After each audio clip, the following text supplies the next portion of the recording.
From the newsroom of Impact Alpha, I'm Brian Walsh, and this is your Impact Briefing for Friday, October 28th. On today's show, Impact Alpha's Amy Cortese and Bob Eccles of Oxford University discuss the combatants in the ESG wars, the potential fallout from the conflict, and why the distinction between ESG and impact matters more than ever. But first, here's what you need to know from this week in impact investing.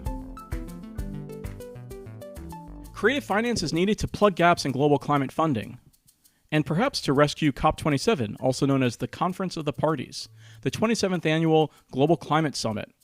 Expectations are low for this event that kicks off in just 2 weeks in Sharm el-Sheikh, Egypt. With scarce public funding for climate adaptation and the low carbon transition in emerging and frontier economies, leaders are looking for creative workarounds. One promising avenue, pushing multilateral banks and development finance institutions to provide more catalytic capital to draw in private investors. That means things like guarantees, first loss reserves, currency hedges, and other measures to reduce risk.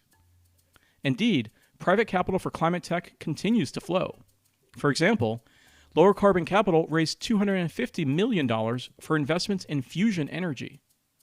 Fusion holds out the promise of clean, safe, abundant power by using super high temperatures to fuse atoms and unleash energy. As the electronification of everything accelerates, and new solutions like carbon capture and water desalination demand power, electricity use could triple in the next 20 years. Lower Carbon is the impact platform of tech investor Chris Sacca. The firm has stakes in fusion hopefuls Zap Energy and Commonwealth Fusion. Saudi Aramco launched a $1.5 billion fund for energy transition technologies. Investors flocked to the kingdom's Future Investment Initiative, dubbed Davos in the Desert, to spite Saudi Arabia's human rights records. The giant oil company said the venture fund will invest in technologies to support its 2050 net zero goals. Propeller Ventures raised $100 million for ocean-based tech solutions. Oceans absorb 20 times more carbon dioxide than trees. Propeller will target early-stage companies, like ones using algae and microbes for energy, green packaging, and pharmaceutical applications, as well as technologies to decarbonize maritime shipping, mine lithium, generate offshore wind, and desalinize water. And finally, the Kresge Foundation backed 3 community solar organizations. The Michigan-based foundation is aiming to catalyze capital for solar energy and storage in low-wealth communities and communities of color in the U.S. Now it's time for our featured conversation. The balance of power in Washington is up for grabs in next month's election, and there are implications for ESG and impact investing. ESG, or environmental, social, and governance factors in investment decision-making, has become a political punching bag for both the left and the right. Robert Eccles, a visiting professor at Oxford's Business School, has been studying sustainable business strategies for decades. Impact Alpha's Amy Cortese caught up with Professor Eccles to get his take on the stakes of these ESG wars. So, Bob, you've been covering the anti-ESG backlash, and in fact, you have a piece in Impact Alpha this week. So, if ESG is simply risk management and hardly a household term, why all the fuss? Like, how did such an obscure thing become such a lightning rod? I think the whole anti-ESG thing broke, and I'll never understand the origins.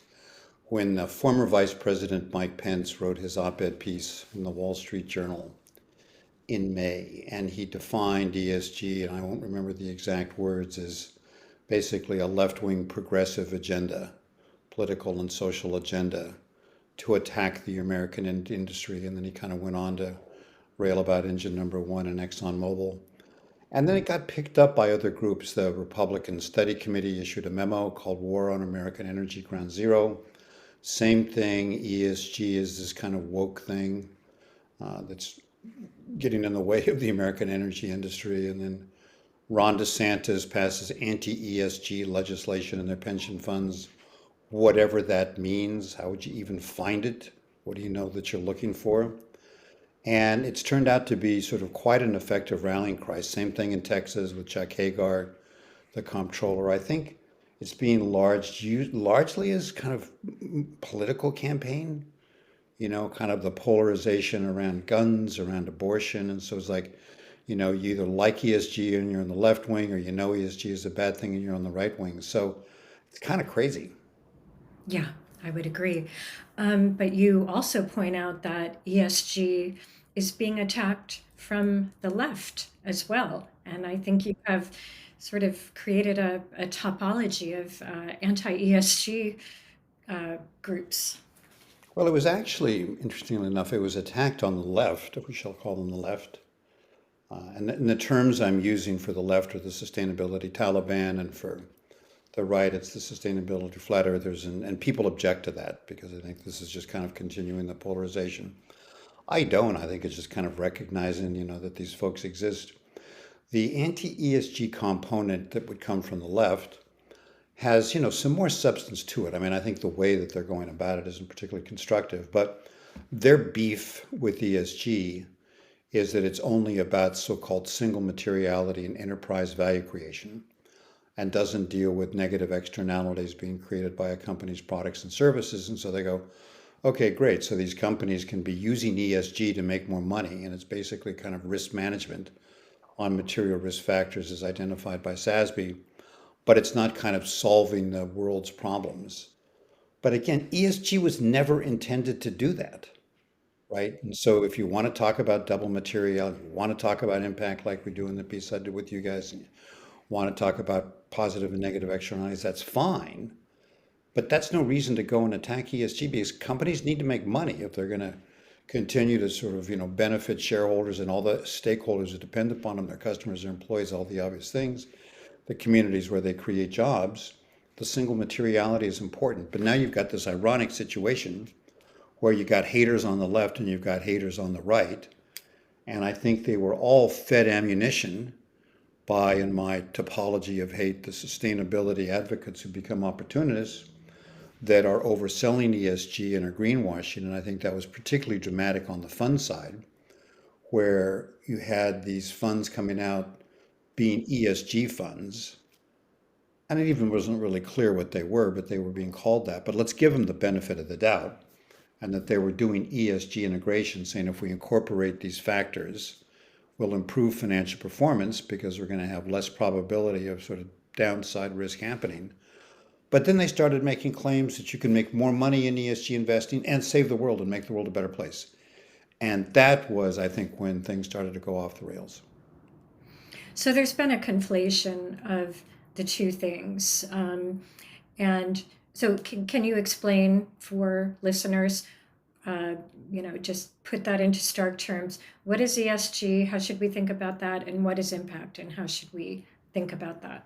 It's the continuing confounding. What's ironic about it is I think the answer is really simple. ESG is material risk factors in a company's operations and activities. Material risk factors, let's just call them material risk factors identified by SASB. Impact is the positive and negative externalities that a company is creating on the world. Some of those come from the operations and activities, but the greater proportion come from the products and services, and they can be positive and they can be negative. You can measure ESG based on data from inside a company. To measure impact, you need to have context. You need sort of, outputs and outcomes put in context. And so they're very different concepts. I don't know why people keep confusing them. Right. Well, at Impact Alpha, we've always been focused on impact. We have impact in our name, after all. And you're never going to solve climate change or inequality with ESG, right?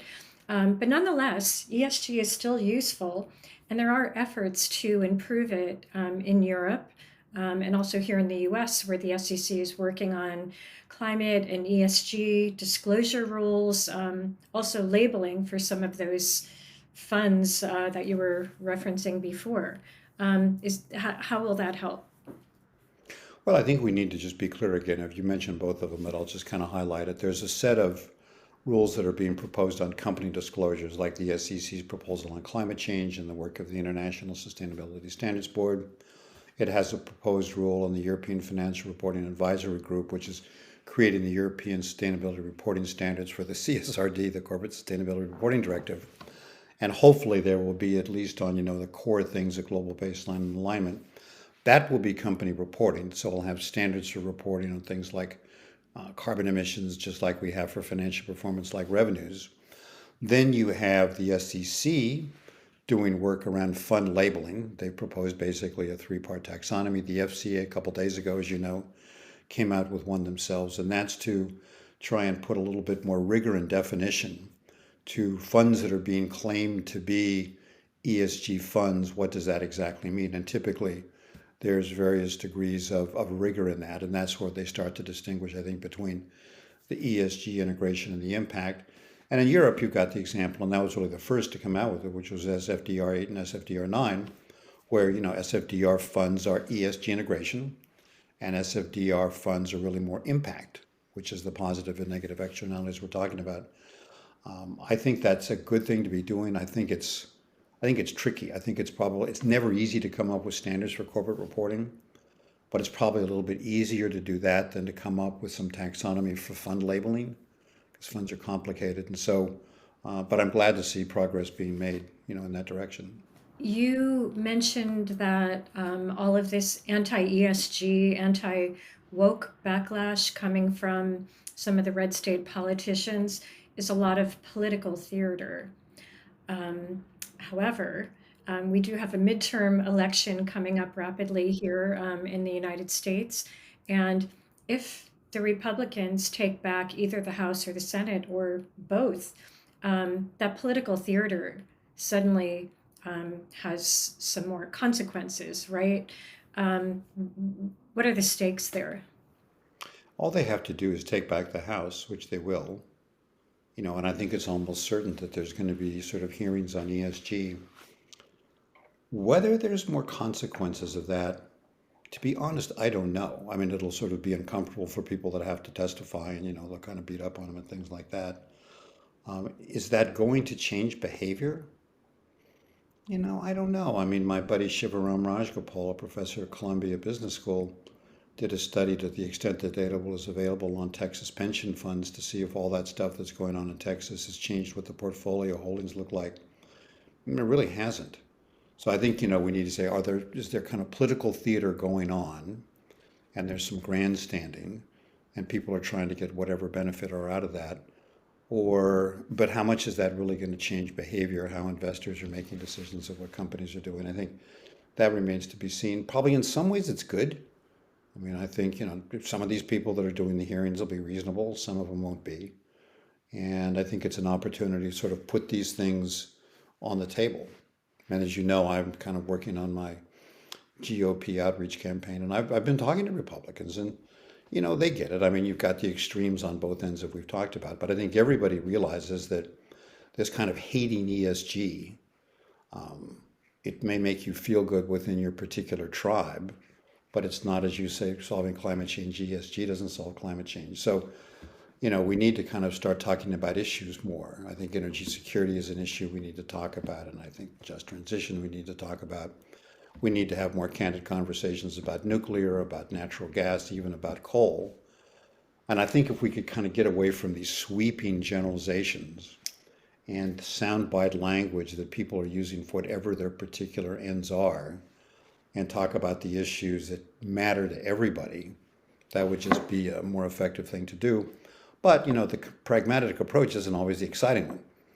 It's more energizing and mobilizing to be hating ESG from whatever position you're coming from than sort of getting together with people who don't share your views and trying to find common ground. I mean, that's always more difficult, right?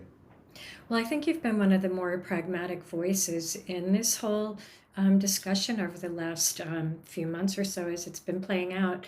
And you, as you mentioned, are reaching out to Republicans and Democrats and trying to, I think, forge some sort of sensible middle ground.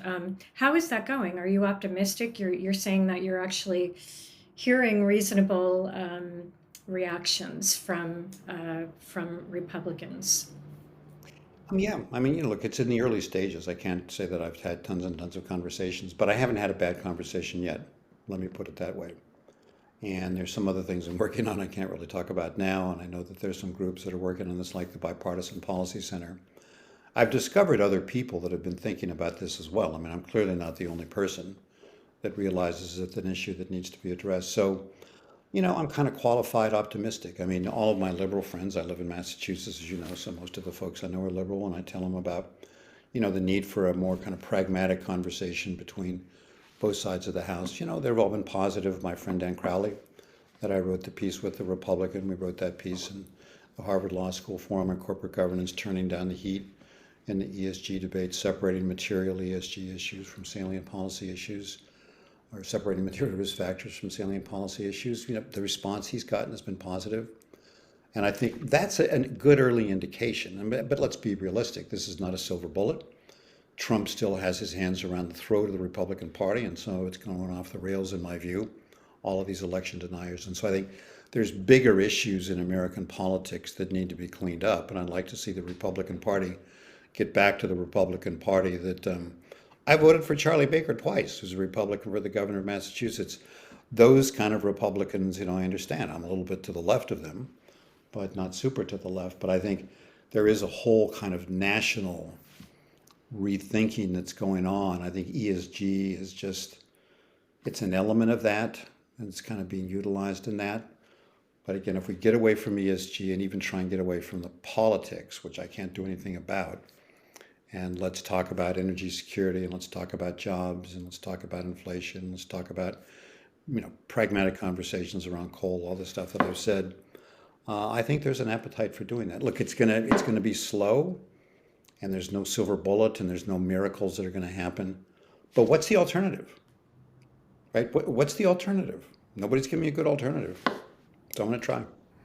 Right. So in other words, you're saying, let's focus on impact. Let's focus on impact. Absolutely. In a pragmatic way.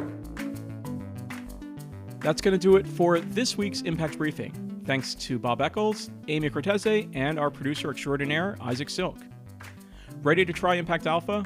Sign up for Impact Alpha Open, free of charge, directly at impactalpha.com. Want to go deeper? Grab a subscription and get full access to the site, Agents of Impact calls, and the daily email brief. Just go to impactalpha.com/subscribe and choose an annual subscription. I'm Brian Walsh, Head of Sustainability for the capital markets firm TPE ICAP. Until next time, take good care.